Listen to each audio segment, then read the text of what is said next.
So let's get into how to do it, all right? I'm gonna tell you all the different types of fasts, and these are all the different types of fasts that I have experimented with, okay?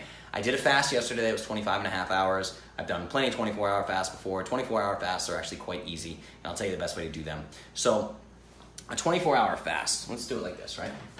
So I even outlined who's best for this, right? So 24-hour fast, this is gonna be 24-hour, let's do this, 24-hour plus, okay? This is an extended fast, 24 plus hours. This is best for obese individuals. Like we said, obese individuals, you can have autophagy and apoptosis take care of all that excess skin for you. It's the single best way, and trust me, once you get through the hunger, which is really only day one, you can do this literally for a unbelievable amount of time. And I say that because I'm gonna walk you through something in a second. Now, secondary, these extended fasts, sometimes, not to be used regularly, are for lean individuals who are looking for the longevity and disease prevention. You're looking for autophagy, you're looking for apoptosis, you want to prevent most of the metabolic diseases that people die from in today's society, right? So do this every now and then. You can do a 24-hour once a quarter, you can do a 24-hour once a week. Sometimes I do it once a week, sometimes I do it twice a month, whenever you want to do it, whatever's easiest for you. Don't mess up your schedule over it, just, it's not a big deal, do it when you can. Now, obese individuals will lose fat incredibly quickly. The body will take care of itself, it will take care of the excess skin. Now for that, I recommend a water-only fast. There's an exception to that, and that exception is electrolytes. So I'm gonna talk about that. So I recommend a water-only fast. The reason why you can subsist is because, like I said, you have a ton of excess energy stored as triglycerides. Triglycerides, those molecules of glycerol, right? So I wanna give you the example of this. And my buddy Clay Howell, who's also my jiu-jitsu instructor, released a great blog post about this that helped me pinpoint the details of this, right? So there was a man who's 27 years old. He fasted for 382 days. 382 days. Under medical supervision, he fasted. Starting weight, 465. Is that right? Yep. Starting weight, 465. Ending weight, 180. Zero excess skin, required zero surgery, no tummy tuck, no nothing. Maintained the weight loss at a weight of 195 pounds for the next 15 years. It's basically as long as they track this guy. He maintained the fat loss. Unbelievable. This is crazy. So let's get into it, a couple other things. The only things he took was a vitamin supplement. So if you ever wanted to try this, I could recommend a multivitamin. A vitamin supplement, a sodium supplement. Can anybody say salt shot and electrolytes? Where does this stuff come from, Mr. Justin? I have no idea. And potassium, also an electrolyte. He took a vitamin, multivitamin, sodium, and potassium. That's it. He went to the bathroom like once every 32 days or something crazy. It was insane, right? Now, I want to talk to you about something besides the electrolytes. I want to tell you that when he finished this, his cholesterol was 230. 230 cholesterol. If you had 230 cholesterol, your doctor would try to put you on a statin because that is borderline high. You want to be under 200 because total cholesterol is so important, right? Bullshit, bullshit, bullshit. The dietary intake of fat has nothing to do with cholesterol levels in the body. Remember this study the next time your doctor tells you you need to go on a statin. You can eat zero fat for 382 days and still have high cholesterol. Why? Because we don't even know what normal cholesterol is. We don't know what the ranges are based on. Every individual is different. We don't even know the role it plays in heart disease. It's just, I could talk about that forever. It's just insane, guys. After 382 days with no food, stop blindly accepting statin drugs when your doctor tells you you need them. Your doctor's probably wrong, okay? Again, I'm not a doctor, I'm not giving medical advice. I don't know anything, Mr. Doctor. You're the expert, okay? Again, no excessive skin. Now, the other thing I want to tell you, how many of you have heard that hypoglycemia is dangerous?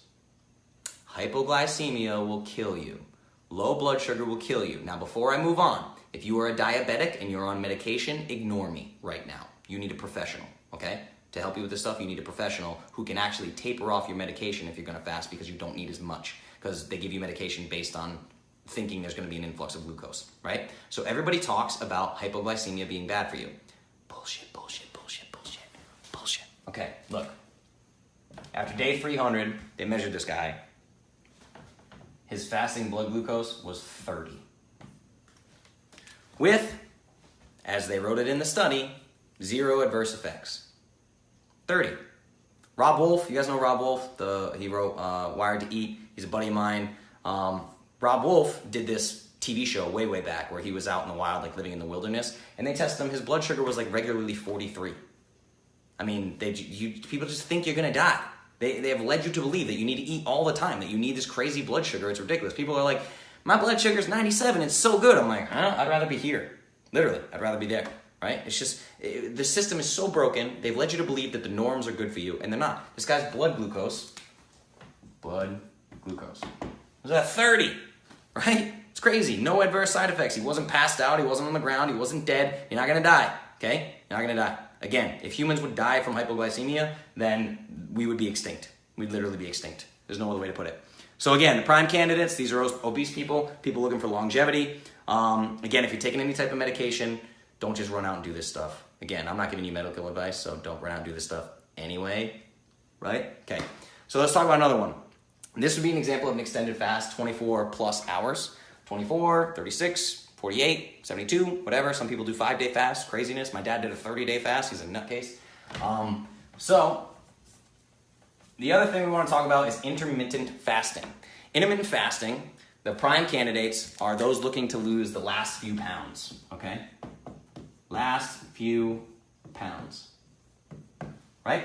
So I would say the prime candidates there are the people looking to lose the last 2 pounds. Now for lean individuals, those would be the secondary candidates, right?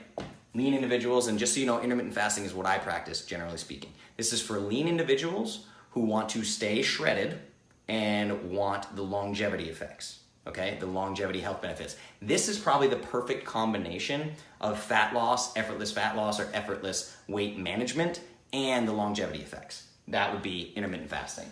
So lean plus longevity, okay? So that'd be the second primary for intermittent fasting. Now there's a couple different ways. My favorite way, the one that I do, the ultimate combination of fat loss and longevity, in my opinion, is the 16-8. The 16-8 intermittent fast, right? So we're looking at a 24-hour window. So if I fast for 16 hours of that 24, that means this 8-hour window is now what's called my feeding window. So, to be clear on this, hit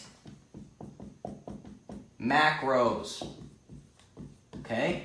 This is another reason why I always deter the newbies in Clovis, because they're having trouble hitting their macros anyway. So I now have an 8-hour window to hit my macros. And sometimes that's difficult. If you're someone like me who's physically active and all this, if I need to hit 2,000 calories, 2,200 calories, 2,300 calories a day, I gotta eat a lot. Like I did my 25-and-a-half-hour fast last night. I broke the fast with like a 12-ounce sirloin steak, an entire bag of frozen broccoli, half a bag of frozen kale, 4 eggs. I made a smoothie with paleo powder in it. I mean, I had a can of sardines. I had walnuts. I had dark chocolate. I mean, I went crazy, right? Went crazy. 16-8, you have to get your macros in, okay? And the other thing is, for the longevity benefits, for guys like me, if you're very lean and you're close to essential body fat, you're gonna kick into autophagy and apoptosis way faster. So the more low carb your body already is, that fuel tank is already depleted of glucose and you're in the fat burning zone most of the time, it's very easy for me to get into that autophagy, apoptosis. So this is fantastic for lean individuals, especially if you're following the Clovis protocol and hitting your macros when you are feeding. This is gonna make things way easier, right? Some people think that intermittent fasting is free reign to eat donuts and Doritos. That's not the case. It's insane, right? So the other thing I want to talk about is the minimum effective dose. For intermittent fasting, that's my favorite, right? Let's make this my star. For minimum effective dose, it's 1311. 1311 is going to give you some of the fat loss benefits. It's not going to be quite as quick. And going to give you some longevity effects, just a minimal dose of them, right? Minimum effective dose, this will provide some of the benefits. Another more extreme one that people do is a 24. 24, so these are the feeding windows. 8, 11-hour feeding window, 4-hour feeding window. This is usually 2 meals. So people usually eat twice a day, 2 big giant meals in a 4-hour window. Now some crazy people do 1 meal a day, which is literally just 1 meal. They just eat once a day and they eat as much as they can handle. So a good example of this is the dude from all the Old Spice commercials that bounces his boobs and stuff, that guy. The Old Spice guy, bald guy, all the muscles. That guy eats 1 meal a day. Now, he's probably on all the steroids in the world, but he literally eats 1 meal a day, so he stays just ridiculously shredded, very low body fat. So this would be an example of a real extended fast. I'm going to answer your paleo powder question. Don't worry. I'm going to answer all these questions when we get in there.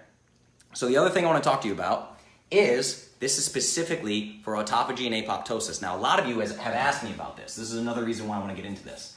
That is a fat fast, made very famous by Dave Asprey in Bulletproof Coffee. So a fat fast, basically where you are taking in only fat. Okay? So like we talked about, autophagy and apoptosis, the body targets proteins. It needs to break down proteins. If you're giving it protein or giving it glucose, it's probably not going to go into autophagy or apoptosis, right? So you can actually trick the body, because fat has almost no impact on insulin in the body, right? And it's also not a protein. So if you're looking for the body to target proteins, then you can actually kind of hack the system. If you're a guy like me and you're lean and you're looking for autophagy and apoptosis, I could potentially take up as much as 1,500 calories of just fat and still experience autophagy and apoptosis. It's very, very interesting. This protein thing is quite strange, and this fat thing is quite strange. Now, if you're looking for a fat fast for fat, right, this makes it easier because you can, let's say you have 3 bulletproof coffees a day, right? You can get rid of some of the hunger feeling, but if you're an obese individual and you're really wanting to burn fat, as long as you're giving it an influx of fat, it's not going to burn as much body fat as you want it to. You're giving it fat to burn, right? So it's a little bit tricky here, but you could still try the same thing just with less calories. Don't go that high. Like maybe 1 bulletproof coffee a day will do away with some of the hunger pangs. That is considered a fat fast, okay? So if you're looking for autophagy, you want to limit protein. If you're looking for fat loss, I recommend a full-blown extended fast or intermittent fasting. This is just a little way to hack the system, and it can work pretty well. So I could technically say I'm going to do a fat fast for a week. I'm going to drink nothing but bulletproof coffee or butter and hot water for a week and still experience some kind of autophagy or apoptosis. Theoretically. Now, there's not a lot of data on this. I'm going to be the first one to tell you there's not a ton of data on this, all right? So you could potentially try that, theoretically, right? So this is also the reason, so to answer your paleo powder question, this is also the reason why paleo powder was designed as a breakfast replacement. Specifically, not all of my formulas were designed as breakfast replacements, just the fat loss and the digestion rest. So 6 net carbs and 7 net carbs, respectively, right? This is not enough to refill the gas tank. Right? So again, if you're on a normal protocol, low carb, paleo, you're gonna get 71% of the benefits of fasting, right? We've already been over that. So let's say you're on a 16-hour fast and you've had 1 paleo powder, that number is gonna creep up to, let's say 81, 85, 86, whatever it is, right? You're still going to get tremendously more benefit because it's not enough net carbohydrate, and the net carbohydrates I use, if you look at the added sugar, is ridiculously low. I think there's 1 gram of total sugar, and it's not added sugar. There's 0 added sugar, right? Those keto-friendly formulas, the fat loss and the digestion rest, 0 added sugar. These are complex carbohydrates that do not spike your insulin. They do not spike your blood sugar. They do not spike your insulin. It's literally a blip on the radar for your system. That's why you can get 80 up to 90, whatever it may be. I've never done a clinical study on it, but you're gonna get even more of those benefits. We know that low-carb paleo gets you 71% of fasting, right? So if you have a 16-hour window, 24-hour window, and you have 1 serving of paleo powder, you're gonna creep that 71 number up even higher, even higher, even higher. Is it the same as a full fast? No, it's not. Is this the same as a full fast? No, it's not. A full fast is a full fast. It's a water fast. That's it, water fast. So I just wanna make that clear.